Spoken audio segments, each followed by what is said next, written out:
কক্সবাজারের রুখিয়া মোছারকুলার 15 রং রোহিঙ্গা ক্যাম্পের র্যাব 15-এর বিশেষ অভিযানে 5 জন আরসা সন্ত্রাসী গ্রেপ্তার হয়েছে।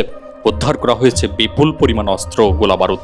এ সময় রোহিঙ্গা সন্ত্রাসীদের ছোড়া গুলিতে গুলিবিদ্ধ হয়েছে র্যাব সদস্য একজন।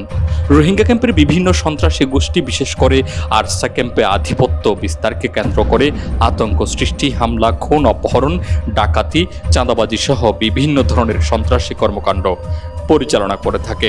গতকাল রাতে র্যাব 15-এর অভিযানকালে গোয়েন্দা তথ্যের ভিত্তিতে জানতে পারে যে উখিয়ার রোহিঙ্গা ক্যাম্প 15-এর সন্ত্রাসী সংগঠন আরসার একদল সদস্য বিপুল পরিমাণ অস্ত্র সহ ক্যাম্পে নাশকতা সৃষ্টির উদ্দেশ্যে অবস্থান করছে।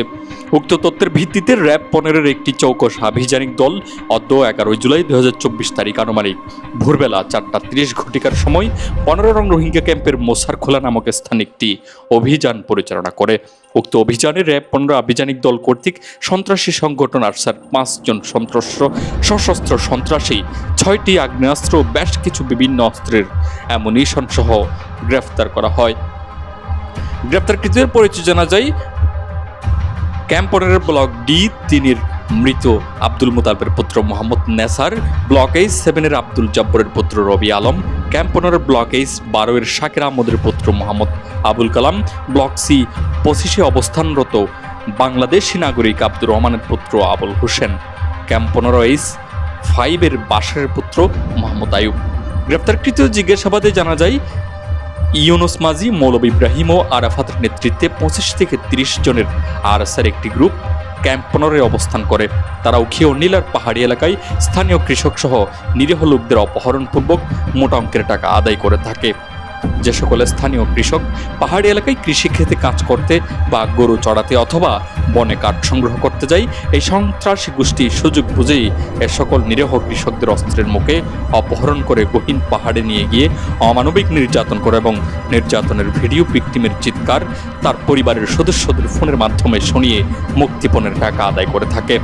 গ্রেফতারকৃতরা আরও জানায় যে তাদের সন্ত্রাসী কর্মকাণ্ড পরিচালনা ও ব্যবহৃত অস্ত্রের অর্থের যোগানের জন্য মূলত তারা এই অপহরণের মাধ্যমে মুক্তিপণ আদায় করে থাকে।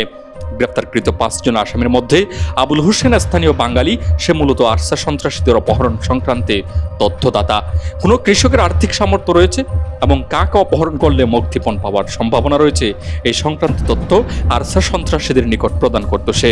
তাছাড়া টেকনাফ, মহেশখালী সহ অন্যান্য জায়গা থেকে লোকাল অস্ত্র সংগ্রহে সে আরসার সদস্যদের সহযোগিতা করত বলে জানা যায়।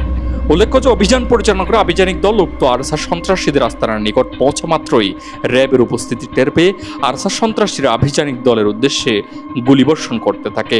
ফলে র্যাবের একজন সদস্য গুলিবিদ্ধ হয়ে আহত হয়। বর্তমানে সে রামু সিএমএইচে চিকিৎসাধীন রয়েছে। গ্রেপ্তারকৃত আসামিদের বিরুদ্ধে আইনানুগ ব্যবস্থা প্রক্রিয়াধীন বলে জানায় র্যাব। মোহাম্মদ ইয়াকিন, পালং টিভি, উখিয়া, কক্সবাজার।